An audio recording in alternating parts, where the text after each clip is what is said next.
उत्तर प्रदेश के उप मुख्यमंत्री केशव प्रसाद मौर्य पहुंचे नैमिषारण पहुंचकर चक्रतीर्थ पर उन्होंने आरती की। आरती करके वो मां ललिता देवी मंदिर पहुंचे, जहां पर उन्होंने मां का आशीर्वाद प्राप्त किया। पत्रकारों को संबोधित करते हुए उन्होंने विरोधियों पर निशाना साधा। सीतापुर हलचल न्यूज चैनल से मनीष श्रीवास्तव।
और आगे बढ़े रहे, हम लोग उनके साथ बढ़ते रहे।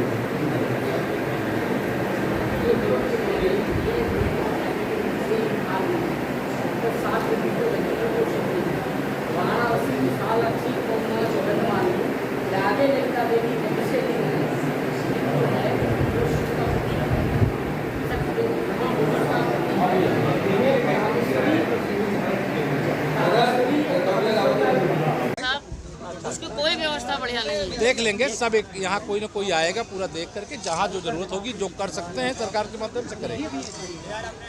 आज आप नैमिष आप आए हैं, यहाँ क्या विकास जो है नैमिष का वो अभी तक अधूरा ही है। देखिए, भारतीय जनता पार्टी की केंद्र में माननीय मोदी जी और प्रदेश में आदरणीय योगी जी के नेतृत्व में जब से सरकार बनी है, हम पूरे देश का विकास कर रहे हैं, गरीबों का भी विकास कर रहे हैं, गाँवों का भी विकास कर रहे हैं, नगरों का भी विकास कर रहे हैं, लेकिन तीर्थ स्थलों के विकास पर हमारा विशेष फोकस है।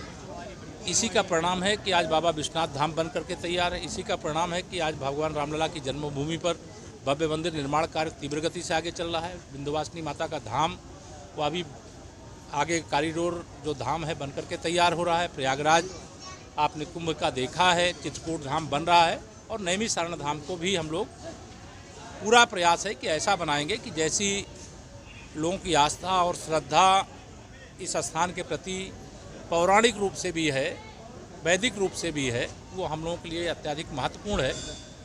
लोग बड़ी संख्या में यहाँ आवें।